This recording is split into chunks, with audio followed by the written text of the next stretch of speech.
धर्म प्रेमी बंधुओं, सम्यक्त मार्गणा के ऊपर अपनी चर्चा चल रही थी और पिछले स्वाध्याय में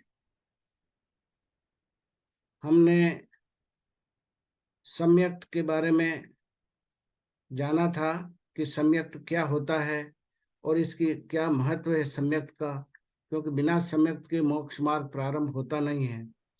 और अपन ने भूमिका में सबसे पहले सम्यक्त के प्रकार 6 प्रकार के सम्यक्त के बारे में जाना और 10 प्रकार के सम्यक्त के भेद उसके बारे में भी अपन ने जाना। अब इस सम्यक्त को यहाँ पर आचार्य भगवान घुमटसार जीव कांड में ये कह रहे हैं कि जिनेन्द्र के द्वारा उपदिष्ट 6 द्रव्य 50 काय और 9 प्रकार के पदार्थों का अधिगम से श्रद्धान करना सम्यक्त है। तो यहाँ पर 6 द्रव्यों की बात की है, 50 काय की बात की है, 7 तत्व 9 पदार्थ की बात की है और उसका अधिगम करना, मतलब ये जो देशना भगवान ने दिए इनके बारे में उसको एज सच इन टोटलिटी उसको जो है जानना, उस पर श्रद्धान करना। तो यहाँ सम्यक दर्शन के अंदर, सम्यक के अंदर मुख्य बात है श्रद्धान की। यहाँ चारित्र की कोई बात नहीं है, केवल श्रद्धान की बात है। अपने को इस पर श्रद्धान करना है।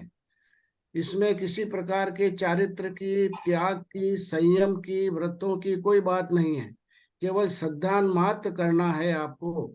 इसलिए अपने को इस मनुष्य पर्याय के अंदर कम से कम ये जो भगवान के द्वारा, जिनेन्द्र के द्वारा उपदिष्ट जो बातें हैं इसके ऊपर अपने को श्रद्धान करना है। आप चारित्र को धारण करने में आपको कष्ट हो सकता है, तकलीफ हो सकती है, संयम लेने में तकलीफ हो सकती है, व्रतों को तकलीफ हो सकती है, परंतु केवल आपको जो जो बात कही है जिनेन्द्र देव ने उसको इन टोटलिटी पूरा बिना एडिशन, अल्ट्रेशन, मॉडिफिकेशन, चेंज के जो बताया उसी को उसी तरह से अधिगम करना और उनको श्रद्धान करना, ये मुख्य बात थी इसके अंदर।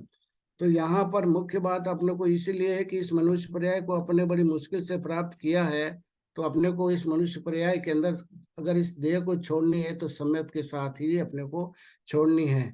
तो इसके लिए अपने को ये जो 6 द्रव्य 50 काय 8 7 तत्व 9 पदार्थ के बारे में की है, इसका विस्तार से अपने को जानकारी अपने को प्राप्त करनी है। तो ये सम्यक तो है, जैसे अब इसके अंदर विस्तार से अपने को जानकारी प्राप्त करनी है, तो इसमें क्यों, इसकी आवश्यकता क्या है, इसकी जानकारी प्राप्त करने की आवश्यकता क्यों है? तो इसके लिए यहाँ पर अभी ये घुमटसार जीव कांड के अंदर 562 नंबर की गाथा के अंदर जो जो जो बातें बताई है उसके ऊपर अपने को श्रद्धान करना है। तो सबसे पहले 6 द्रव्य के बारे में श्रद्धान करना है। तो 6 द्रव्यों का विस्तार से अपने को जानने के लिए आपको अधिगम किया है, जानने के लिए आपको ये कारण आपको भगवान ने बताए हैं, सिद्ध अरिहंत भगवान ने बताए हैं। तो ये 6 द्रव्यों के निरूपण में कुल हम 7 अधिकार के अंदर इस 6 द्रव्यों को पूरा अच्छी तरह से समझेंगे। ये 562 नंबर की गाथा के अंदर बताया है। तो ये 6 द्रव्य में है, एक नाम, उपलक्षण, अनुवाद, स्थिति, क्षेत्र, संख्या, स्थान, स्वरूप और फल। ये 562 गाथा में बताया है। तो 6 द्रव्यों के नाम, निर्देश व भेद का कथन नाम अधिकार है। मतलब इन 6 द्रव्यों के नाम क्या है वो जो है वो नाम अधिकार के अंदर आएगा, जिसमें से 6 द्रव्यों के लक्षणों का कथन, इनके लक्षण क्या है वो उपलक्षण अनुवाद के अंदर अधिकार के अंदर आएगा, जिसमें पर्याय और द्रव्य की अपेक्षा स्थिति का कथन हो वह स्थिति अधिकार आएगा। इसमें सारी पर्याय, जो अर्थ पर्याय, व्यंजन पर्याय, स्वभाव पर्याय, विभाव पर्याय, ये सारी का वर्णन जो है थोड़ा सा अपन इसके अंदर करेंगे। द्रव्य जितने क्षेत्र को व्याप्त कर रहा है वह क्षेत्र अधिकार के अंदर आएगा, जिसमें द्रव्यों की संख्या का वर्णन हो वह संख्या अधिकार में आएगा, और जिसमें द्रव्य प्रदेशों के चल व अचल या चलाचल का कथन हो वह स्थान स्वरूप अधिकार के अंदर आएगा, जिसमें द्रव्यों के उपकार की बात आएगी, परस्पर जीवो ग्रह उपग्रहम, तो एक जीव का दूसरे जीव के ऊपर या एक द्रव्य का दूसरे द्रव्य के ऊपर जो उपकार है उसके अंदर फल अधिकार के अंदर आएगा। इन 7 अधिकारों द्वारा जीवादि द्रव्यों का विस्तार पूर्वक कथन किया जाएगा, जिसमें द्रव्य संबंधी विशेष ज्ञान होकर सम्यक दर्शन निर्मल हो जाएगा।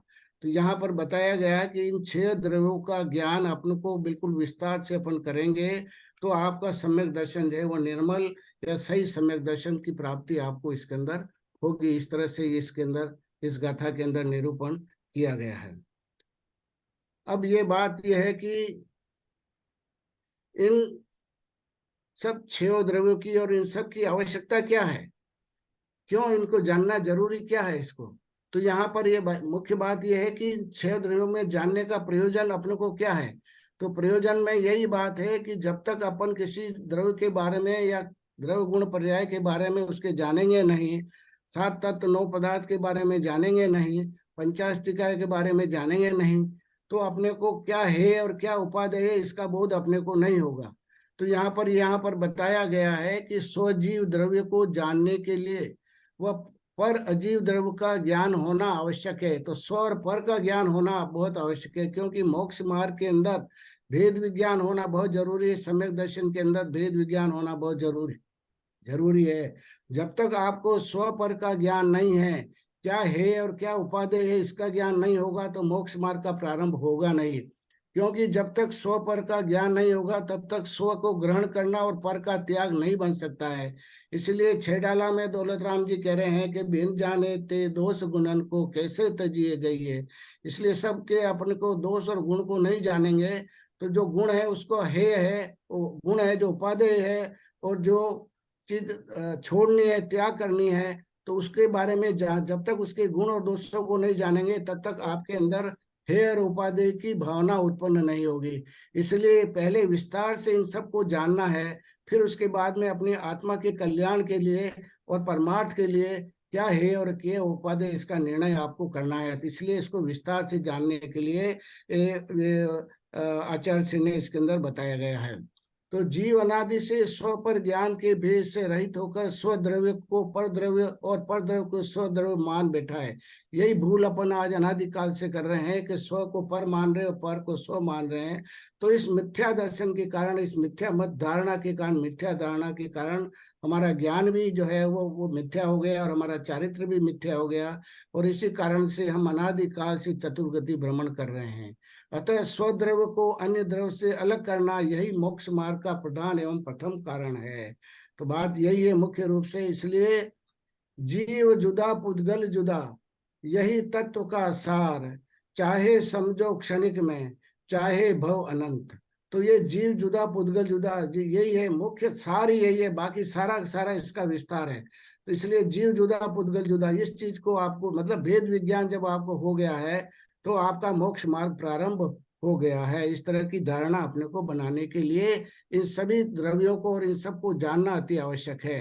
तो सच्चे देव शास्त्र गुरु पर श्रद्धान होना और 6 द्रव्यों के ऊपर इसका ज्ञान होना और इसी प्रकार से 7 तत्व 9 पदार्थ के बारे में जानना, पंचास्तिका इत्यादि के बारे में जानना, ये सारी की सारी चीजें आपको श्रद्धान की है। केवल श्रद्धा करनी है, आपको किसी प्रकार का व्रत त्याग संयम इसमें नहीं लेना है। इसलिए जब जैसे ही आप इसमें श्रद्धान करोगे आपका भेद विज्ञान अपने आप उत्पन्न होगा और भेद विज्ञान होते ही आपका मोक्ष मार्ग प्रारंभ हो जाता है। इस प्रकार से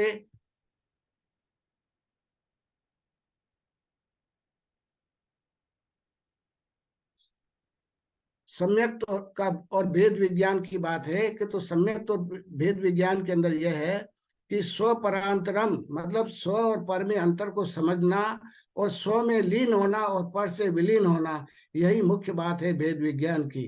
तो इस भेद विज्ञान से आत्मा के स्वरूप की आस्था करना ये सम्यक तो है। मैं कौन हूँ, क्या हूँ, कहाँ से आया हूँ, कहाँ जाना है, इस प्रकार का जो निर्णय है ये सम्यक दर्शन होने पर, सम्यक होने पर आपको होता है। तो सम्यक और भेद विज्ञान दोनों युगपत होता है। ऐसा नहीं कि सम्यक पहले हो गया भेद विज्ञान बाद में हुआ, तो ये सम्यक और भेद विज्ञान है, ये युगपत होता है। अमित गति स्वामी सामायिक पाठ में लिख रहे हैं कि अपनी निधि तो अपने में है, बाह्य वस्तु में व्यर्थ प्रयास, जग का सुख तो मृत तृष्णा है, झूठे हैं इसके पुरुषार्थ। तो आपकी निधि, आपकी जो संपत्ति जो कुछ भी है वो आपके स्वयं के पास है। आप बाहर की वस्तु में, पर वस्तु के अंदर जो है आप गुजरे हो, ये व्यर्थ प्रयास है आपका। इसलिए अपनी निधि आपके पास है, आपका सम्यक तो आपके पास है, सम्यक और सम्यक आत्मा का गुण है, और सम्यक दर्शन उसकी पर्याय है, ये आपके स्वयं के पास है। इसलिए आपको इसको, इस अनंत जो शाश्वत सुख है, उसको बाहर ढूंढने की आवश्यकता नहीं, ये आपके स्वयं के अंदर, ये निधि आपके अपने पास है। इसलिए पर के अंदर इसको ढूंढने की आवश्यकता आपको नहीं है। तो अपने आप से मुलाकात करना, अपने में अपने को देखना, यही भेद विज्ञान है। तो अपने आप में मुलाकात करना और अपने में अपने को देखना, यही भेद विज्ञान है। मतलब अमित सागर जी महाराज साहब बोलते हैं कि सपने में अपने को देखता है दूसरे को, सपने में अपने को देखता है दूसरे को, अपने में अपने को देखता नहीं है तू, अपने में अपने को देखता नहीं है तू, एक बार देख ले अपने में अपने को, एक बार देख ले अपने में अपने को, सिद्धों के स्वरूप से कम तो नहीं है तू, सिद्धों के स्वरूप से कम तो नहीं है तू। तो आपकी आत्मा है वो भगवान स्वरूप आत्मा, आप सिद्ध से कम नहीं हो। इसलिए अपने को अपने में देखना है, जो ये भेद विज्ञान करना है, और अपने को सही है जो है इसके ऊपर असेसमेंट अपना करना है। तो आचार्य पुद्वाद स्वामी भी इष्टोपदेश के अंदर भी यही बात कह रहे हैं कि जो मनुष्य आत्मा को दर्शन ज्ञान सूक्ष्म चेतन पदार्थ और शरीर जड़ पदार्थ ऐसा भेद जब उसको हो जाता है, तो उसको अनुपम संतोष आनंद की प्राप्ति होती है। तो बात यह है कि जब तक वेद विज्ञान नहीं है, तब तक मोक्ष मार्ग का प्रारंभ भी नहीं है। इसलिए मोक्ष महल का पथ है सीधा, जड़ चेतन से पूर्ण वियोग। तो ये जब से जड़ और चेतन का जब पूर्ण वियोग होगा, तो सिद्ध स्वरूप आत्मा की प्राप्ति आपको हो जाएगी। अब नाम अधिकार के अंदर जो पहला अधिकार नाम अधिकार है, उसकी व्याख्या के अंदर आचार्य श्री बता रहे हैं कि 563 और 564 नंबर की गाथा के अंदर, जीवा जीवम दवम रुवारुवित्ति हो दीपत्तेयम संसारत्थारुवा कम विमुक्कारुव गया अज्जीवेशु यरुवी पुग्गल दवाणि धम्म इदरोवी आगासम कालोवीय चत्तार्यर्विणो होन्ति। कथा का अर्थ है कि द्रव्य दो प्रकार का है, जीव द्रव्य और अजीव द्रव्य। इसकी पर व्याख्या पहले वीर सागर जी के अभी द्रव्य गुण पर्याय के अंदर इसमें काफी व्याख्या इस पे हो चुकी है। मैं बहुत ज्यादा विस्तार से नहीं, पर इस गाथा से संबंधित जो भी बातें हैं उसको संक्षेप में बताने का प्रयास करूंगा। तो द्रव्य मुख्य दो प्रकार के हैं, जीव द्रव्य और अजीव द्रव्य। जैसा आप जानते हैं कि जीव द्रव्य अजीव द्रव्य 5 प्रकार के हैं, और एक जीव द्रव्य, इस प्रकार से कुल 6 प्रकार के द्रव्य हो गए। इसमें से प्रत्येक रूपी और अरूपी दो दो प्रकार के हैं। जो द्रव्य जीव है वो रूपी में है और अरूपी भी है। संसार अवस्था में वो रूपी है और सिद्ध अवस्था में वो अरूपी है। तो इसमें से प्रत्येक रूपी और अरूपी दो दो प्रकार के संसार स्थिति जीव यानी संसारी जीव रूपी है। कर्म से विमुक्त सिद्ध अवस्था जो लिबरेटेड सोल है वो जीव है, वो अरूपी है। और आगे के में बता रहे हैं कि अजीव द्रव्य में पुद्गल रूपी है, और धर्म द्रव्य अधर्म द्रव्य आकाश द्रव्य और काल द्रव्य ये 4 अरूपी है। तो इस प्रकार से ये रूपी और अरूपी की बात यहाँ पर बताई है। इसको मैंने फ्लो चार्ट में बताया। इसका आप सभी लोग बहुत इसके बारे में जानते हैं, पर एक क्योंकि गाथा में आया, इसको लिए मैंने यहाँ पर थोड़ा सा बताने का प्रयास किया है। तो जो 6 द्रव्य है, जो जो 6 द्रव्य हैं, तो उसके अंदर मुख्य रूप से 2 द्रव्य हैं, जीव द्रव्य और अजीव द्रव्य। तो ये अजीव द्रव्य है, ये 5 प्रकार के हो गए, उद्गल द्रव्य, धर्म द्रव्य, अधर्म द्रव्य, आकाश द्रव्य और काल द्रव्य। और संसारी जीव है, वो संसारी जीव के अंदर 2 अवस्थाएं होती है, एक मुक्त अवस्था और एक संसारी अवस्था। तो जो संसारी अवस्था है वो रूपी होता है, और मुक्त अवस्था है वो अरूपी होता है, फॉर्मलेस होता है। और इन 5 प्रकार के अजीव के अंदर ये 4 प्रकार के धर्म द्रव्य, अधर्म द्रव्य, आकाश द्रव्य, काल द्रव्य ये अरूपी है, और पुद्गल द्रव्य है ये रूपी है। इसकी ज्यादा विस्तार से मैं आपकी चर्चा नहीं करूंगा, ये सब आप भली प्रकार से जानते हैं। तो इस प्रकार से अपने को इसमें देखना है। अब इन 6 द्रव्य के अंदर 6 द्रव्य हैं इसके अंदर। इन 6 द्रव्य के अंदर जो जीव द्रव्य है वो सबसे प्रमुख है। सब द्रव्यों में उत्तम द्रव्य है और सब तत्वों में परम तत्व है ये जीव द्रव्य। आत्मा को छोड़कर अन्य द्रव्यों में रत्न त्रय नहीं पाया जाता है। जो रत्न त्रय पाया जाता है, सम्यक्त पाया जाता है, वो केवल जीव द्रव्य में ही पाया जाता है, बाकी अजीव द्रव्य में नहीं पाया जाता है। तो महत्वता इन 6 द्रव्य में जो भी है वो इस जीव द्रव्य की है। अगर जीव द्रव्य नहीं है तो ये इनका बाकी के द्रव्यों का कभी कोई अस्तित्व नहीं रहता है। तो इम्पोर्टेंस है वो जीव द्रव्य की है। इस कारण उस रत्नमय त्रयमयी जो आत्मा है वही निश्चय से मोक्ष का कारण है।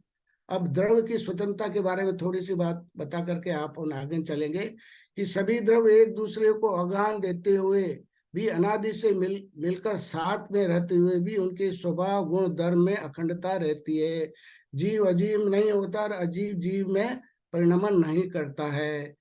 अनादि से कर्म और भूतगल का संश्लेष संबंध होते हुए भी स्वभाव से जीव जीव ही है और अजीव अजीव ही है।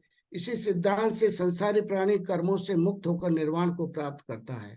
आप सब भली भांति परिचित है कि अनादिकाल से ये जीव कर्मों से जुड़ा हुआ है, मूर्तिक अवस्था में है, संश्लेष संबंध है इनके अंदर, आत्मा और कर्मों के साथ संश्लेष संबंध है।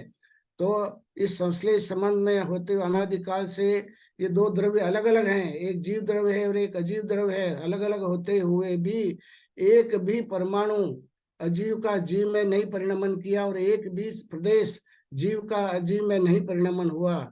ये है इसके अंदर संश्लेष संबंध होते हुए भी, क्योंकि ये जीव एक साथ रहते हुए भी ये एक दूसरे में मिलते नहीं हैं, क्योंकि अगुरुद लघुत्व तो गुण के कारण इनके गुण एक दूसरे में नहीं जाते हैं, क्योंकि इनका स्वचतुष्टय, हर द्रव्य का अपना स्वचतुष्टय है और उस चतुष्टय के स्वचतुष्टय अलग अलग होने के कारण एक दूसरे में ये नहीं मिलते हैं। इसलिए द्रव्य की स्वतंत्रता की बात यहाँ पर बताई गई है।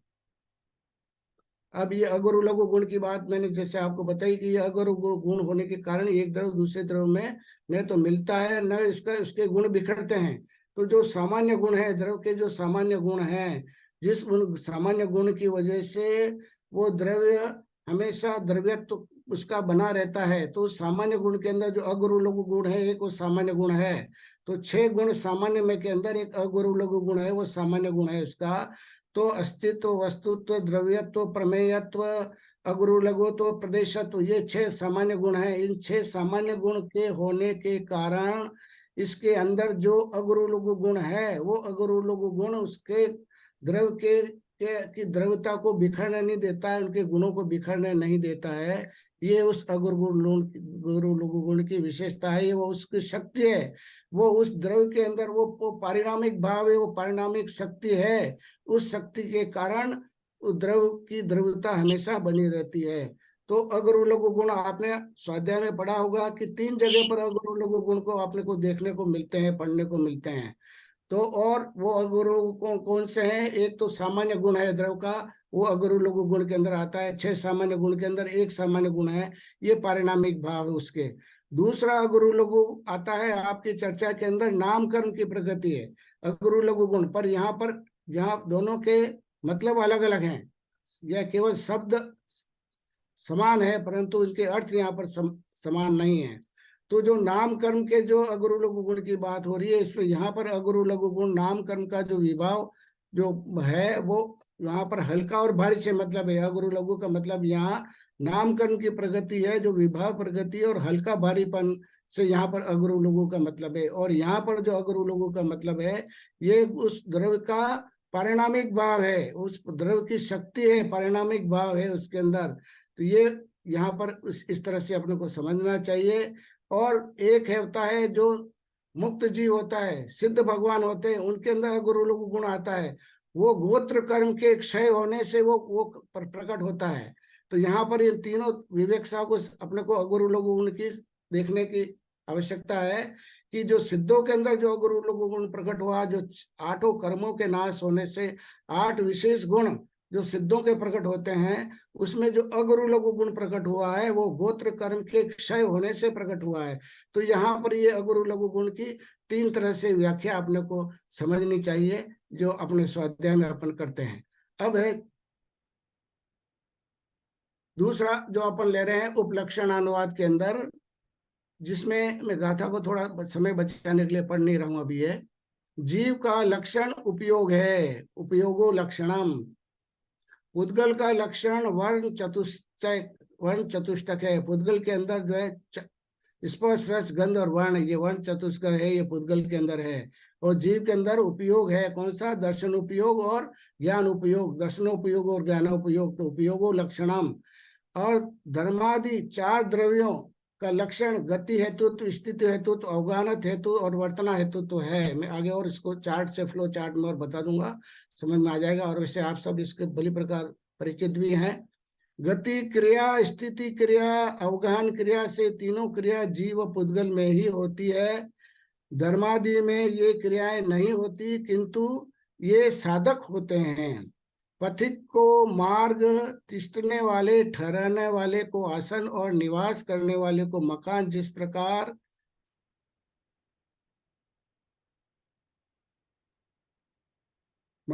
प्रकार साधक होते हैं, उसी प्रकार गति, स्थिति और अवगाहन में धर्मादि तीन द्रव्य साधक होते हैं। ये यहाँ पर विवक्षा के अंदर ये बताया गया है। अब ये जो बात जो मैं बताई आपको, वो यह है कि उपयोगो लक्षणम, तो जीव द्रव्य है, उसमें उपयोग है ज्ञान और दर्शन का। सर और एक पुद्गल मिनट, द्रव्य में स्पर्श रस गंध और वर्ण ये है।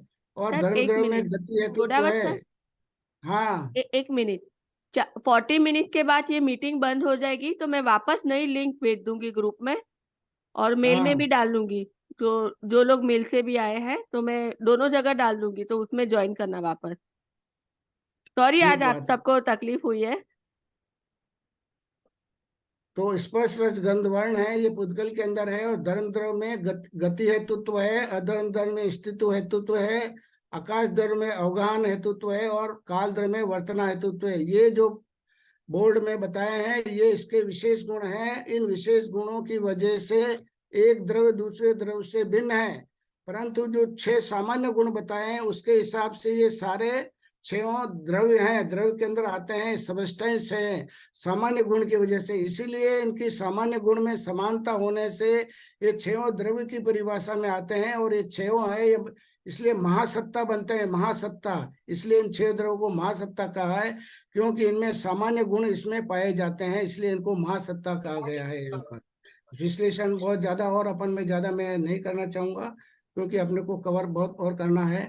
अब है काल द्रव्य वर्तना का कारण किस प्रकार होता है। काल द्रव्य जो है, अब काल द्रव्य के बारे में बता रहे हैं यहाँ पर। ये 570 नंबर की गाथा के अंदर, नय परिणम यदि संयम सोणय परिणमे अणमणे दिव्य परिणम्याण अवधिं कालो संयम हेदु। गाथा का अर्थ है, काल द्रव्य स्वयं अन्य रूप परिणमन नहीं करता है, और न अन्य द्रव्य को अन्य रूप परिणमाता है। विविध परिणमन करने वाले द्रव्य के परिणमन के हेतु कारण होते हैं। तो ये काल द्रव्य है, ये दूसरे को परिणमन कराने में सहायक है। स्वयं का भी परिणमन होता है, इसी ये खुद का भी परिणमन करता है, और दूसरे का भी परिणमन करवाने में ये सहायक है। तो काल द्रव्य स्वयं अन्य रूप परिणमन नहीं होता है। काल द्रव्य दूसरे रूप में, वो दूसरा, वो खुद नहीं बदलता है दूसरे, और न अन्य द्रव्य को अन्य रूप में परिणम आता है। परंतु विविध परिणमन करने द्रव्य को परिणमन का ये उदासीन रूप से ये उसका कारण बनता है। अब दूसरी गाथा में है कि काल के आश्रय से ही द्रव्य अपनी अपनी पर्याय में परिणमित होता है। पर्याय की स्थिति शुद्ध नय की अपेक्षा क्षण मात्र होती है। तो ये बात है, विशेष में ज्यादा विस्तार में नहीं जाऊंगा इसमें। अब व्यवहार काल और निश्चय काल, ये 2 काल की व्यवस्था आपने यहाँ बताइए। धवला पुस्तक 4 के अंदर प्रश्न 315 पर, व्यवहार काल पुद्गलों के परिणमन से उत्पन्न होता है, और पुद्गल आदि का परिणमन द्रव्य काल के द्वारा होता है। दोनों का ऐसा स्वभाव है। व्यवहार काल क्षण भंगुर है, परंतु निश्चय काल नियत और अविनाशी है। ये 2 काल बताए, व्यवहार काल और निश्चय काल, जिसकी अपन गणना कर सकते हैं। और जो क्षण भंगुर है, जो परिवर्तन होता रहता है, वो व्यवहार काल है। तो और जो निश्चय काल है, वो जो कालाणु है, जो परिणमन में सहायक है, वो कालाणु, जिसे द्रव्य काल जिसको कहते हैं, वो निश्चय काल है, जो नियत है, अविनाशी है। वह निश्चय काल अर्थात द्रव्य काल 2 प्रकार के गंध, 5 प्रकार के रस, 8 प्रकार के स्पर्श और 5 प्रकार के वर्ण से रहित है। निश्चय काल जो द्रव्य काल है उसमें स्पर्श रस गंध वर्ण नहीं है, परंतु व्यवहार काल के अंदर ये चीजें देखने को मिलती है आपको, क्योंकि जो काल द्रव्य कालाणु है, कालाणु के अंदर स्पर्श रस गंध वर्ण से रहित है। तो इस प्रकार से ये जो उद्गल के जो गुण है स्पर्श रस गंध वर्ण वाले, वो कालाणु के अंदर नहीं है, जो कि परिणामान में सहायक है। इसीलिए कालाणु परमाणु से भिन्न है, क्योंकि परमाणु के अंदर तो वो पुद्गल है, उसमें स्पर्श रस गंध वर्ण है, परंतु कालाणु में स्पर्श रस गंध वर्ण नहीं है। कालाणु के अंदर स्निग्ध और रुक्ष गुण नहीं है, इसलिए कालाणु स्वतंत्र है। एक कालाणु दूसरे कालाणु के साथ में मिलता नहीं और इसके स्कंद नहीं बनता है, परंतु परमाणु एक दूसरे परमाणु के साथ मिलकर के स्कंद बना देता है। इसलिए कालाणु और परमाणु में ये भेद अपने को जानना चाहिए। तो कालाणु है वो निश्चय काल के अंदर आता है, जिसको द्रव्य काल कहते हैं। तो इसी प्रकार से अब इसका उदाहरण देकर बताया कि जैसे कुंभकार के चक्र की अधस्थ शिला या कील के समान है, ये कालाणु, ये निश्चय काल उसके समान है, जो वर्तना ही जिसका लक्षण है, और जो लोक प्रमाण है अर्थात जिसके लोकाकाश के प्रदेश उतने ही काल द्रव्य अर्थात कालाणु है। तो एक एक लोकाकाश के अंदर एक एक कालाणु बैठा है, तो एक लोकाकाश असंख्यात प्रदेश है, तो असंख्यात कालाणु होंगे। एक एक प्रदेश में एक एक कालाणु है जो वर्तना में सहायक है, परिणमन में सहायक है, और ये स्पर्श गंध वर्ण से रहित है। इस प्रकार से अपने को इसको समझना चाहिए। अब स्थिति की बात करते हैं कि द्रव्यों की स्थिति। तो 6 द्रव्यों का अवस्थान स्थिति समान है, क्योंकि तीनों कालों की अर्थ पर्याय और व्यंजन पर्याय को मिलाकर उसकी स्थिति होती है। अब यह अर्थ पर्याय और व्यंजन पर्याय की बात हो गई, और तीनों काल में भूत भविष्य और वर्तमान इसको मिला करके इसमें अर्थ पर्याय और व्यंजन पर्याय की स्थिति बनती है। ये 581 गाथा में ऊपर वाले में दिया है, और 582 में है, एक द्रव्य में जितने भूत व भविष्य और वर्तमान की अर्थ व व्यंजन पर्याय है तत्प्रमाण वह द्रव्य है। ये उसकी स्थिति के बारे में, उस द्रव्य के बारे में बताया। अब इस गाथा के विशेषार्थ में लिख रहे हैं कि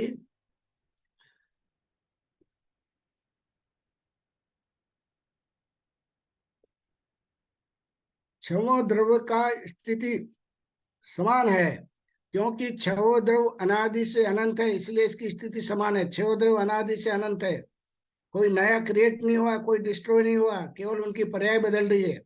अथवा भूत भविष्य और वर्तमान, इन तीनों कालों में जितने पर्याय और व्यंजन पर्याय होती है उतनी द्रव्य की स्थिति होती है। इसी के 582 गाथा, ये गाथा उसी के समर्थन में है। तो द्रव्य त्रिकालिक पर्यायों का पिंड है, ये बात जाननी अपने को है कि द्रव्य कोई नई चीज नहीं है। तो द्रव्य गुण पर्याय, ये जो द्रव्य है वो गुण और पर्याय का समूह है, वही द्रव्य है। तो त्रिकालिक पर्याय का पिंड है वो वही है, द्रव्य है। तो द्रव्य गुण पर्याय इनमें सब में आपस में तादात्म्य संबंध है। यहाँ पर अपने को संबंध समझना है, तादात्म्य संबंध है। तो संबंध की बात अपन करेंगे तो संयोग संबंध, तादात्म्य संबंध इस और संश्लेष संबंध। तो संश्लेष संबंध में मतलब दूध पानी की तरह एक में एक हो जाना संश्लेष संबंध है। तादात्म्य संबंध है वो अनुजीवी है, हमेशा उसके साथ रहने वाला है। जैसे दर्शन और ज्ञान है, ये तादात्म्य हमेशा उसके साथ रहने वाला है, आत्मा के साथ में। और स्पर्श गंध वर्ण है, ये तादात्म्य संबंध है पुद्गल के साथ में। पुद्गल के जहां पर भी स्पर्श गंध वर्ण होगा वो पुद्गल होगा ही होगा। इसमें से अगर कहीं आपको वर्ण दिख रहा है तो इसका मतलब उसके बाकी के उसमें स्पर्श गंध भी उसके अंदर यही है, केवल एक वर्ण ही नहीं हुआ। तो ये चारों चीजें हैं वो तादात्म्य है उसके अंदर। तो इस तरह से तादात्म्य संबंध है जो अपने को समझना चाहिए। तो और संयोग संबंध में मतलब फिजिकली, जैसे पुत्री स्त्री धन दौलत, ये सब चीजें जो फिजिकली अलग अलग है, जो अलग अलग हो जाती है, वो जो संबंध है वो संयोग संबंध है। और भी संबंध के बारे में अपन ज्यादा विस्तार से नहीं जाएंगे। परिणाम परिणामी संबंध है, आधार आदेश संबंध है, गुण गुणी संबंध है, अधिष्ठाता अधिष्ठाती संबंध है, ज्ञान ज्ञेय संबंध है, ये सारे संबंध है तो इसी प्रकार से द्रव गुण पर्याय में आपस में तादात्म्य संबंध है इसके अंदर। जहाँ द्रव होगा वहाँ गुण होगा ही होगा, और जहाँ गुण है वहाँ पर्याय होगा भी होगी। ये कोई भी एक दूसरे से अलग नहीं है। तो जो उत्पाद व्यय द्रव से युक्त है, तो ये उत्पाद व्यय द्रव जो हो रहा है, ये परिणमन में सहायक जो आ रहा है, जो उत्पाद व्यय द्रव है, वह गुण और पर्याय के समूह को द्रव कहते हैं। और द्रव गुण व पर्याय के कथन क्रम की अपेक्षा भेद प्रतीत होते हैं। ये क्रम से आपको लग रहा है ये भेद है, पर ये भेद नहीं है। द्रव गुण पर्याय अपने को एक केवल दिखने में आपको लग रहा है कि भेद है, पर वास्तव में भेद नहीं है। पर वास्तव में उनमें एक रूप ही है, ये अलग अलग नहीं है। तो तत्वार्थ सूत्र में उमा स्वामी महाराज जी बता रहे हैं कि सतद्रव लक्षणम और उत्पाद व्यय द्रव युक्त सत्यम। तो इस तरह से जहाँ उत्पाद व्यय और द्रव से युक्त वो सत्य है, और जो सतद्रव लक्षणम सत्य वो द्रव का लक्षण है। द्रव का लक्षण सत्य अस्तित्व है।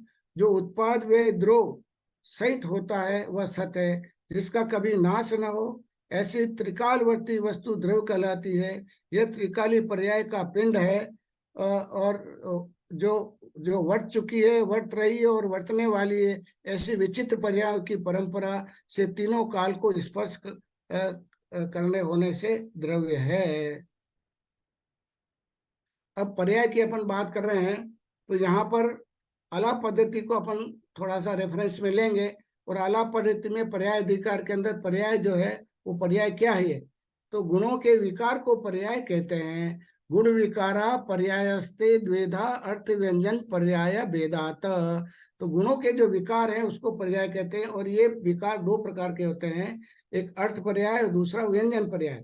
अब अर्थ पर्याय के भी फिर दो दो भेद बताए। ये सारे वीर सागर जी ने अपनी चर्चा के अंदर बताया था सारा, पर मैं क्योंकि प्रकरण में आ रहा है इसलिए मैं इसको थोड़ा जल्दी जल्दी से इसको पूरा कर देता हूं मैं। तो अर्थ पर्याय के भी दो भेद होते हैं, एक स्वभाव अर्थ पर्याय और दूसरा विभाव अर्थ पर्याय। अब ये अर्थ पर्याय के स्वभाव अर्थ पर्याय और विभाव अर्थ पर्याय, स्वभाव अर्थ पर्याय सभी द्रव्यों में विद्यमान होती है, और विभाव अर्थ पर्याय केवल पुद्गल में और जीव के अंदर ही होती है, संसारी जीव में। तो पुद्गल है क्योंकि पुद्गल में भी आपस में मिलकर के स्कंद बनाते हैं, वहां विभाव बन जाता है। और संसारी जीव के अंदर भी आत्मा और कर्म के जुड़ने से वहां भी विभाव हो जाता है। तो ये जो पर्याय अर्थ पर्याय है ये दो प्रकार की है, स्वभाव अर्थ पर्याय और विभाव अर्थ पर्याय।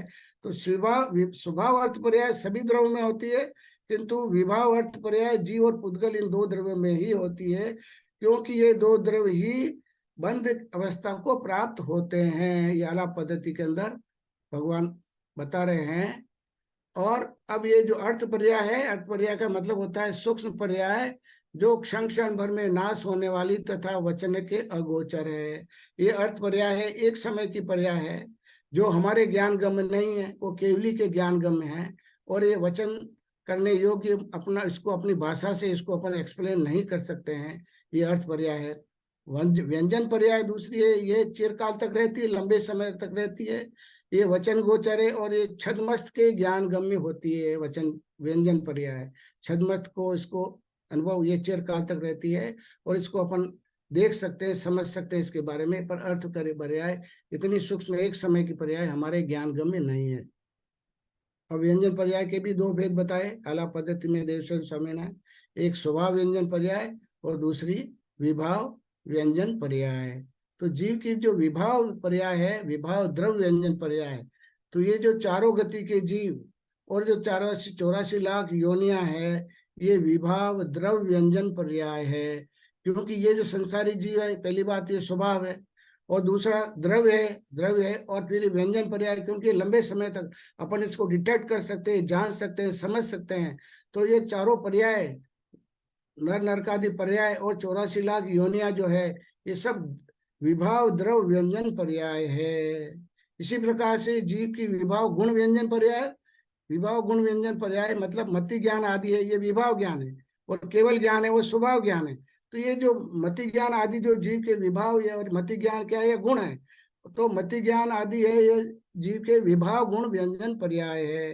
तो यहाँ पर इस तरह से अपने को विभाव लगाना चाहिए। जो गुण में जो विभाव है तो वो विभाव गुण व्यंजन पर्याय, और मति ज्ञान आदि वो लंबे समय तक रहता है, इसलिए व्यंजन है। इसको अपन डिटेक्ट कर सकते हैं, जान सकते हैं, समझ सकते हैं, और छदमस्त के ज्ञान गम है, इसलिए ये विभाव गुण व्यंजन पर्याय है। इस तरह से अपने को समझना चाहिए। इसी प्रकार से जीव की स्वभाव द्रव्य व्यंजन पर्याय, स्वभाव व्यंजन पर्याय, पर्याय मतलब शुद्ध पर्याय। जैसे सिद्ध भगवान है, तो सिद्ध भगवान का जो द्रव्य है वो लंबे समय तक है, वो एक एक समय की पर्याय नहीं, वो लंबे समय तक, अनादि काल तक, वो अनंत काल तक वो सिद्ध रहेंगे, शुद्ध के शुद्ध रहेंगे अनादि अनंत काल तक। इसलिए वो क्या हो गया, वो स्वभाव द्रव्य व्यंजन पर्याय है। वो स्वभाव, स्वभाव मतलब शुद्ध अवस्था है, और द्रव्य है, वो आत्मा है, वो द्रव्य है, और उसकी पर्याय वो व्यंजन पर्याय है, क्योंकि वो लंबे समय तक रह पा रही है। इसलिए जो सिद्धों की जो अवस्था है, वो शुद्ध द्रव्य की जो अवस्था है, वो स्वभाव द्रव्य व्यंजन पर्याय है। इसी प्रकार के उनके जो गुण है, जो अनंत दर्शन, अनंत ज्ञान, अनंत सुख, अनंत वीर और अनंत चतुष्टय जो है वो भगवान का, वो जो आत्मा, उसके आत्मा के जो गुण है, वो स्वभाव गुण व्यंजन पर्याय है।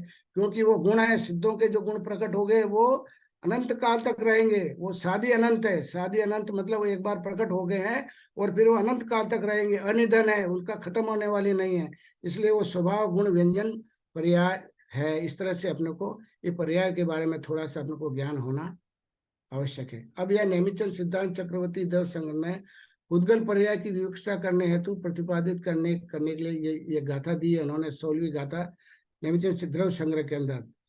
सद्दो बद्दो सुहमो तुलो संठान भेद तम छाया, उज्जोदाव सहिया पुद्गल दवश्य पज्जया।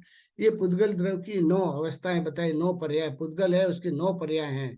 इसको थोड़ा सा अपने समझने का प्रयास करेंगे।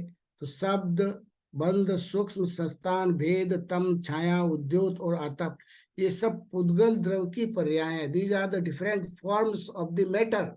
ये सारी सारी चीजें, छाया है, धूप है, शब्द है, जो बोल रहे हैं सब कुछ है, ये सारा सारा है, ये सब भेद, ये सारे सारे, ये क्या है, ये पुद्गल की पर्याय है। इस गाथा के में आधुनिक भौतिक एवं रासायनिक विज्ञान का हर विषय का दिग्दर्शन संक्षिप्त रूप में किया गया है। जब आधुनिक विज्ञान का उदय नहीं हुआ, उससे पहले इस ग्रंथ की रचना हुई थी। टेलीविजन, रेडियो, टेलीफोन, मोबाइल आदि में शब्दों को इलेक्ट्रोमैग्नेटिक वेव्स में परिणमन करके एक स्थान से दूसरे स्थान भेजा जाता है। विभिन्न रासायनिक क्रिया में नवीन पदार्थ का बनना, आपस में बंद होना के द्वारा बना होना, ये सब भौतिक और रासायनिक क्रिया मात्र पुद्गल की विभिन्न पर्यायों व परिणमन का ही रूप है। जैन दर्शन में किसी ईश्वरीय सत्ता को स्वीकार नहीं किया गया है। इसी अनुसार वैज्ञानिकों ने भी इस ब्रह्मांड की रचना में ईश्वर को नहीं माना है। प्रकृति अपने नियम से कार्य कर रही है। जैन दर्शन के अनुसार द्रव्य में अनंत शक्ति है, वह चाहे जीव हो या अजीव हो, वह शक्ति परिणमन से प्रकट होती रहती है। आज के वैज्ञानिक जगत में जितने प्रयोग हो रहे हैं उनका क्षेत्र पौद्गलिक है। पौद्गलिक वस्तु को उस स्थिति में ले जाया जा सकता है जहां उसकी स्थूलता या द्रव्यमान समाप्त हो जावे और इसे शक्ति के रूप में बदल दिया जावे।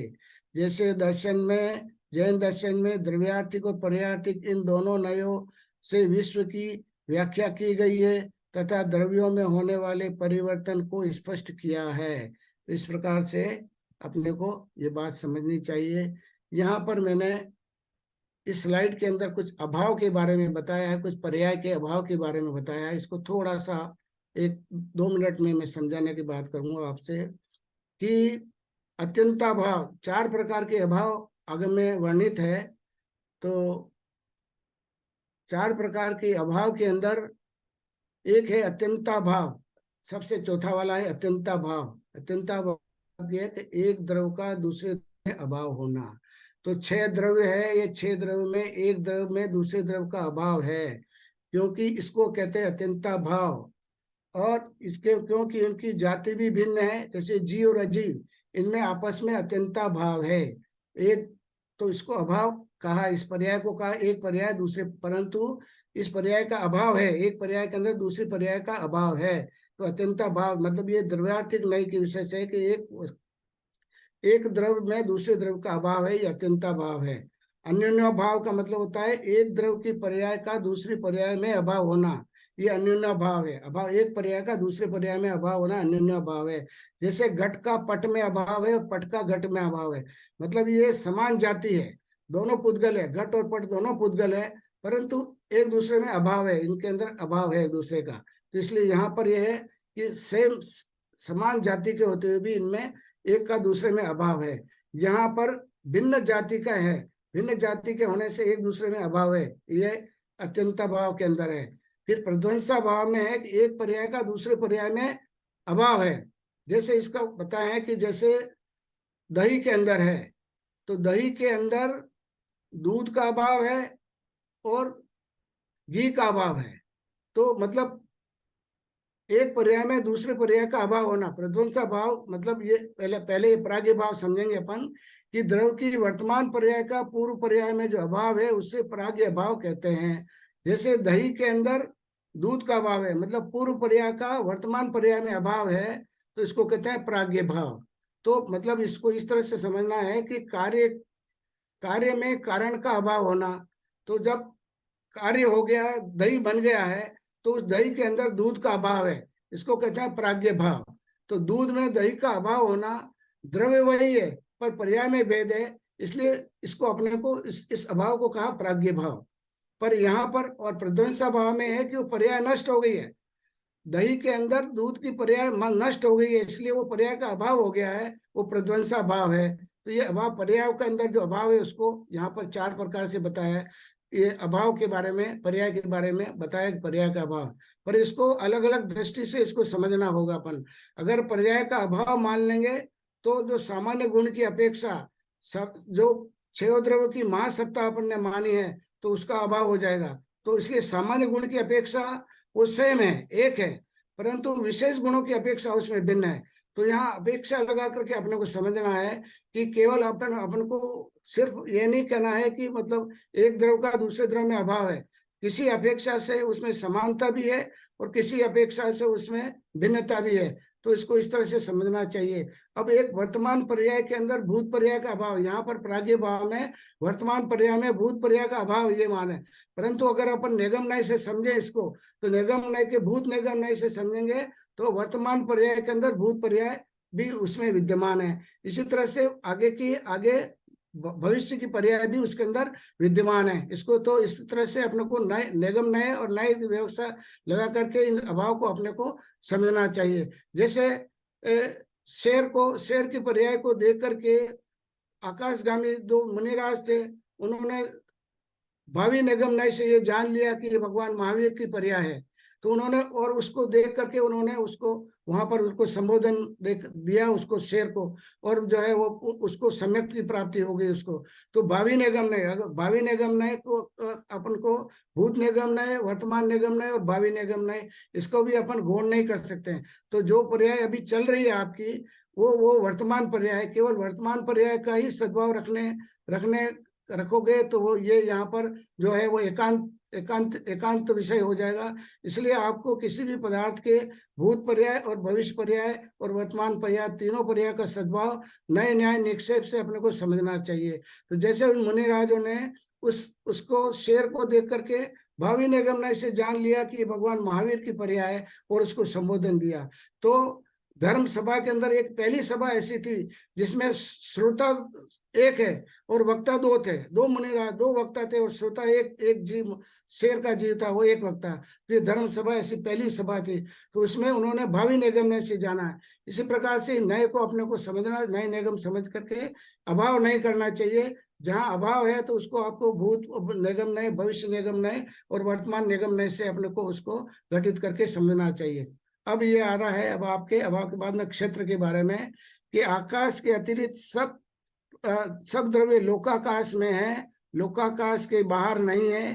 धर्म द्रव्य अधर्म द्रव्य समस्त लोकाकाश में व्याप्त है। ये दोनों द्रव्य अवस्थित है, अचलित है और नित्य है।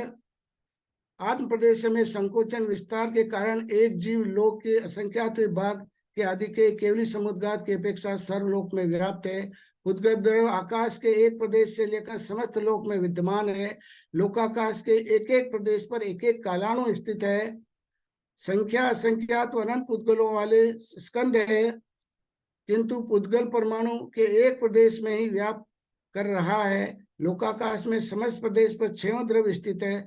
समस्त अलोकाकाश आकाश द्रव्य के अतिरिक्त अन्य द्रव्यों से रहित है, शून्य है। तो ये क्षेत्र की अपेक्षा इस गाथाओं को जो है 583, 584, 585 गाथा और ये 587 चारों गाथाओं के अंदर यहाँ पर इसका वर्णन यहाँ क्षेत्र की अपेक्षा से किया है। अब है द्रव्यों संख्या और संस्थान की अपेक्षा से। तो यहाँ पर द्रव्य की व्यवहार काल की संख्या और कथन किया है। यहाँ पर संख्या की अपेक्षा जीव अनंत है, जीवों के अनंत गुण उद्गल है। धर्मादि 3 द्रव्य एक एक है। लोकाकाश प्रदेश प्रमाण कालाणु है। लोकाकाश के एक एक प्रदेश पर जो एक स्थित है और रत्न राशि के समान भिन्न भिन्न है, वे कालाणु है। उद्गल द्रव्य से अनंत गुणा व्यवहार काल है। व्यवहार काल से अनंत गुणा आकाश प्रदेश है। लोकाकाश प्रदेश के सदृश से धर्म द्रव, अधर्म द्रव और एक जीव के प्रदेश है। जितने आकाश क्षेत्र में परमाणु ठहरता है वह प्रदेश है। ये इन गाथाओं का अर्थ है। ये रूटीन की गाथाएं इस कई बार आपके संदर्भ में आई होगी, इसलिए इसका बहुत ज्यादा विस्तार में नहीं किया है। इसको फ्लो चार्ट में मैंने लिखा है कि द्रव्यों का निवास स्थान। 6 द्रव्य लोकाकाश में सर्वत्र पाए जाते हैं, अलोकाकाश में मात्र आकाश द्रव पाया जाता है। तो द्रव्यों की संख्या के अंदर देखेंगे तो जीव द्रव्य है वो अनंत है और इनके प्रदेश असंख्यात है। अजीव द्रव्य अनंत अनंत है और इनकी संख्या संख्यात, असंख्यात और अनंत है। धर्म द्रव्य एक है और इसके प्रदेश असंख्यात है। अधर्म द्रव्य एक है, इसकी संख्या असंख्यात है। आकाश द्रव्य एक है और इसकी संख्या अनंत है, इसके प्रदेश अनंत है। काल द्रव्य असंख्यात है, एक प्रदेश एक कालाणु है। तो द्रव्य का स्वभाव क्या? द्रव्य का स्वभाव 6 द्रव्य एक दूसरे में प्रवेश करते हैं, एक दूसरे को अवकाश देते हैं, परस्पर मिल जाते हैं, तथापि सदा अपने अपने स्वभाव को नहीं छोड़ते। अनेकता में एकता, भिन्नता में अभिन्नता का पाठ इस शाश्वत सत द्रव्यों से प्राप्त होता है। ये सब एक दूसरे को अवगान देते हैं। तो ये आपके अपने को एक अनेकता में एकता का ये पाठ अपन इस शाश्वत सत द्रव्यों में अपन समझ सकते हैं कि कैसे एक दूसरे को अवगान देते हैं। परस्पर ग्रहो जीवानाम, एक दूसरे के ऊपर आपस में अवगान दिया और एक दूसरे के ऊपर जो है उपकार करते हैं। अब ये पुद्गल की 23 प्रकार की वर्गणाएं हैं, जिसका व्याख्यान पहले बहुत बार हो चुका है। देव साहब ने भी इसके बारे में 23 वर्गणाओं के बारे में बताया है, कछारा साहब ने भी बताया है। मैं बहुत ज्यादा विस्तार में नहीं जाऊंगा क्योंकि समय भी अपना होने जा रहा है। तो ये 23 प्रकार की वर्गणा है, जिसमें से 5 प्रकार की वर्गणा है जिनका अपने से संबंध होता है। आहार वर्गणा, तेजस वर्गणा, भाषा वर्गणा, मनोवर्गणा और कार्मण वर्गणा। ये जो 23 वर्गणाओं में से ये 5 प्रकार की वर्गणा को जिसका संबंध अपने से है।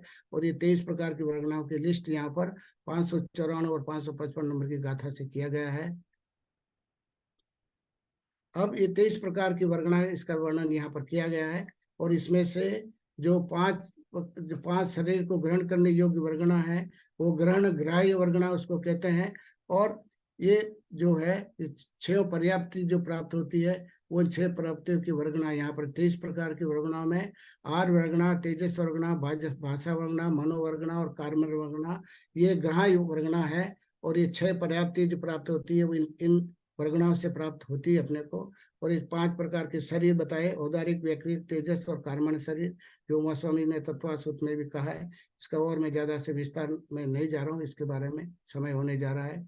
अभी उपकार के बारे में, एक द्रव का दूसरे द्रव के उपकार के बारे में है यहाँ पर। तो धर्मादि 3 द्रव्य गति, स्थिति और अवगान इन क्रियाओं के साधनभूत होते हैं। वर्तना क्रिया का साधनभूत नियम से काल द्रव्य है। जीव परस्पर एक दूसरे का उपकार करते हैं और पुद्गल द्रव नियम से शरीर आदि की रचना का कारणभूत है। आहार वर्गणा से 3 शरीर और श्वासोच्छ्वास बनते हैं। तेजस वर्गणा रूप स्कंद से तेज शरीर बनता है। भाषा वर्गणा से वचन व मनोवर्गणा से द्रव मन की रचना होती है। और कार्मण वर्गणा से 8 प्रकार के कर्म बनते हैं। इस प्रकार से शुद्ध केवली ने अपने उपदेश में कहा है। अब प्रत्येक वस्तु अपना अपना स्व चतुष्टय में रहती है और इनकी इकाई, हर एक वस्तु जो चतुष्टय की इकाई क्या है, इसकी यूनिट क्या है। तो द्रव्य की इकाई है परमाणु, क्षेत्र की इकाई है प्रदेश, काल की इकाई है समय और भाव की इकाई है अविभाग प्रतिच्छेद। अविभाग प्रतिच्छेद अगर लघु गुण है उसका जो सबसे छोटा भाव अविभाग प्रतिच्छेद, उसको कहते हैं अविभाग प्रतिच्छेद भाव की अविभाग प्रतिच्छेद। तो केवली भगवान का जो अविभाग प्रतिच्छेद है वो कितना सूक्ष्म है, सूक्ष्म से सूक्ष्म होता है, इसलिए उनको सूक्ष्म से सूक्ष्म जीवों का ज्ञान उनको होता है। उनकी जो इस तरह से ये इनकी इकाई मैंने बताई ईश्वर चतुष्टय के अंदर। और द्रव्य का उपकार, एक द्रव्य का दूसरे के ऊपर उपकार है, इसको अच्छी तरह से अपन सब जानते हैं कि परस्पर जीवों का उपकार करना ही जीव द्रव्य का उपकार है। ये अनेकों उदाहरण इसमें मैंने दी है, सब आप जानते हैं। मैं इसको ज्यादा अब समय आपका हो रहा है, ज्यादा विस्तार से मैं नहीं जाऊंगा मैं आपको, कि पुद्गल का पुद्गल के ऊपर उपकार है, जीव का जीव के ऊपर है, जीव का जीव के ऊपर उपकार है। इस सबको अलग अपन अलग अलग उपेक्षा से और उदाहरण से अपन समझ सकते हैं। आप बीमार हो जाते हो, आप दवाई लेते हो, गोली लेते हो, ये पुद्गल का पुद्गल के ऊपर उपकार है। अध्यापक छात्रों को पढ़ा रहा है, ये जीव का जीव के ऊपर उपकार है। इसी तरह से समस्त द्रव्य को अवकाश देना ये आकाश द्रव्य का उपकार है। गति और स्थिति के निमित्त होना या क्रम से धर्म द्रव्य अधर्म का उपकार है। तो इस तरह से सारे का शरीर के अंदर जो मन वचन काय के प्राण 10 प्राण है, ये भी आत्मा के ऊपर उपकार है। आत्मा ये 10 प्राण है, ये पुद्गल है, और इन पुद्गल का उपकार इस आत्मा के ऊपर है। तो अगर ये पुद्गल नहीं हो गए तो आत्मा का अस्तित्व का पता नहीं लगेगा आपको, आत्मा का अस्तित्व क्या है। ये पुद्गल से ही शरीर बनता है, इस शरीर से ही आत्मा के अस्तित्व का पता लगता है। तो इस तरह से अपने कर्मों की निर्धारण करने के लिए शरीर चाहिए। तो इस तरह से ये सारी चीजें, ठंडा गर्म शब्द, ये सब पुद्गल, अपन सब म्यूजिक वगैरह सुन रहे हैं, सब ये सब पुद्गल का पुद्गल के ऊपर उपकार है। तो इस तरह से ये सारी सारी चीजें हैं, एक द्रव का दूसरे द्रव के उपकार है। विस्तार से अपन समय के अभाव में मैं इसको नहीं जा रहा हूँ इसको अंदर। अब ये 6 द्रव एक दूसरे में प्रवेश करते हैं, अन्योन्य अवकाश देते हैं, परस्पर मिल जाते हैं, तथापि सदा अपने स्वभाव को नहीं छोड़ते हैं, जैसे चर्चा कर चुके हैं। अर्थात 6 द्रव्य परस्पर अवकाश देते हुए अपने अपने ठहरने में काल पर्यंत ठहराते हैं, परंतु इनके संकर व्याप्तिक दोष नहीं आता है। इस प्रकार से क्योंकि आए हुए को अवकाश दिया जाता है, धर्म द्रव अधर्म द्रव आकाश द्रव काल निष्क्रिय द्रव नित्य सर्वकाल मिल के रहते हैं, अतः अवकाश शब्द इन 4 की अपेक्षा से है। ये पंचाशतिकाय के अंदर बताया है। अभी मैं यहीं पर आगे ज्यादा नहीं जाऊंगा, अब इस बात चर्चा तो बहुत करने की है अपने को, पर समय हो गया है अपना 1 घंटा करीब, पौन घंटा ऊपर हो गया। तो मैं यहीं पर अपनी बात को विराम देना चाहूंगा। आप सब लोगों ने मेरी बात को ध्यान से सुना, बहुत कृतज्ञ हूँ, आभारी हूँ। सबको सादर जय जैनेन्द्र।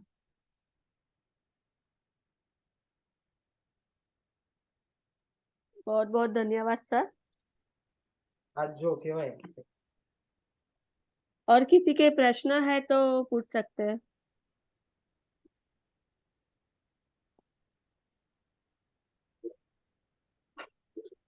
हेलो। वो स्लाइड शो से निकल जाए तो अच्छा है। हाँ मैं वो निकाल। हाँ हेलो। हाँ हाँ गोदावरी साहब। जय जैनेन्द्र साहब, सबको सादर जय जय जैनेन्द्र। जय जैनेन्द्र गोदावरी साहब, बहुत बहुत आपको बधाई। बहुत सुंदर आपने हर चीज को, यानी गोमठ सार जीव कांड में तो इतना बृहद विस्तार से दिया हुआ है, उसको आपने पता नहीं कई कई ग्रंथों से उसको लेकर और बड़ा शार्ट में बहुत अच्छे ढंग से